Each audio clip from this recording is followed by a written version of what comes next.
In today's Farm Report, the message "call before your dig" applies to agriculture as well, especially since many pipelines do travel across farmland.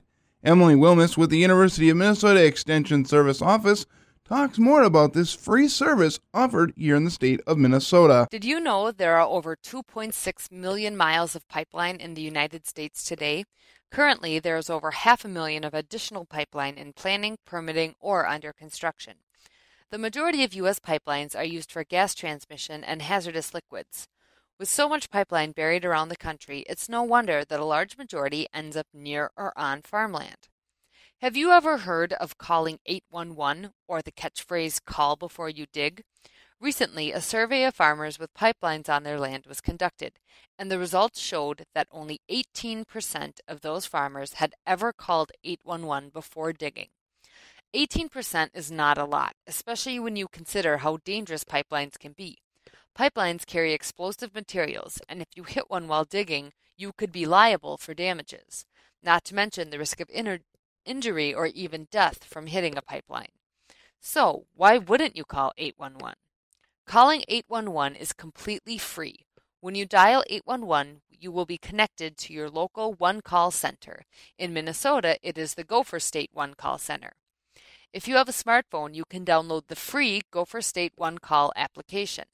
The only information you need is the location of where you will be digging. The One Call Center will notify all affected facility operators, and the approximate location of pipelines and cables in the excavation area will be marked within 2 to 3 days. So, what activity constitutes needing to call 811? There is an exemption from calling for normal farming activities.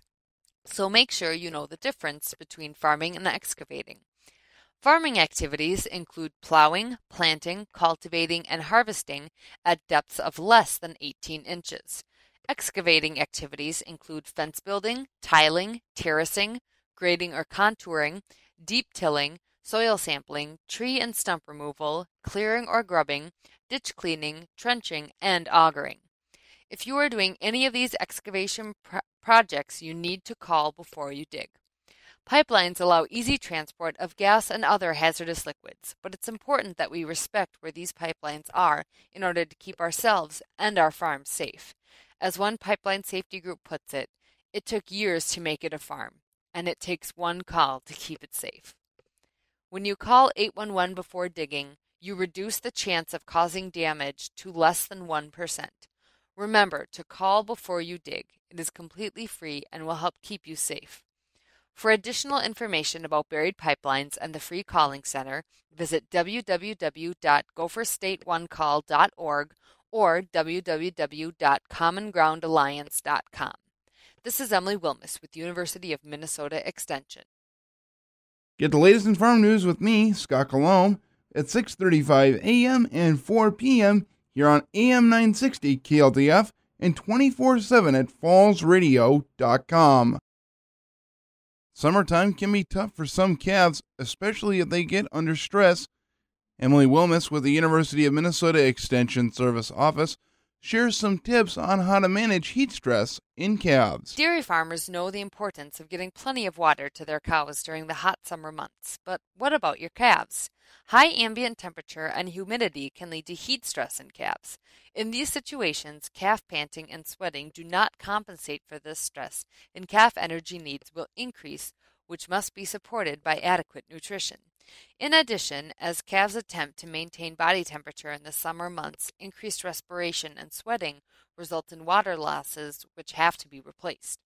As environmental temperature increases, water intake increases accordingly. Research indicates that the amount of water needed by nursery calves depends not only on environmental conditions, but on other factors like the incidence of scours and the amount of milk or milk replacer and starter intake. Water intake is closely related to starter intake, but water intake may increase independent of starter intake when temperature is above the upper critical temperature for calves. Research has shown the amount of liquid in milk replacer also affects the amount of water consumed. Water temperature can also affect water intake. So, what can you do? Keeping your calves hydrated is simple and easy, but it may require a little extra labor during the summer months. Make sure your calves always have water. If you notice their bucket is empty, fill it. Check calves several times a day to ensure they have water. Keep the water fresh. The calf may still have half her bucket left, but if it's been sitting all day, has feed in it, or is dirty, she may not drink it. Aim to give calves fresh water at least twice a day. Clean out buckets. Especially if you have a system where grain and water use the same buckets, make sure they all get a thorough cleaning between calves. Residues and germs from other calves can wreak havoc on an already immunosuppressed calf. In the summer months, it's important for every animal on your farm to have adequate access to fresh, clean water. Making sure your calves have enough to drink can help prevent issues now and down the road. If you have additional questions about managing livestock in the summer months, call me at the Stearns County Extension Office at 320-255-6169. This is Emily Wilmus with University of Minnesota Extension.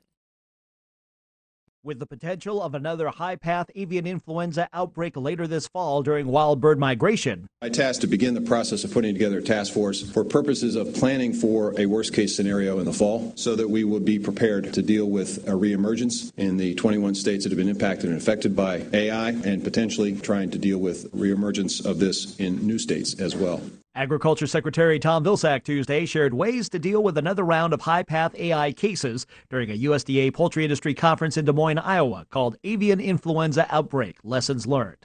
One example: I think it will be helpful for us in the future to have an incident command structure and system of communication that starts with making sure that state, local, and federal officials are in essentially the same room talking about the same thing at the same time. USDA and its partners are also looking at more efficient ways to depopulate and dispose of contaminated flocks if that need arises, and improved indemnification methods. I'm Rod Bain reporting for the U.S. Department of Agriculture in Washington, D.C.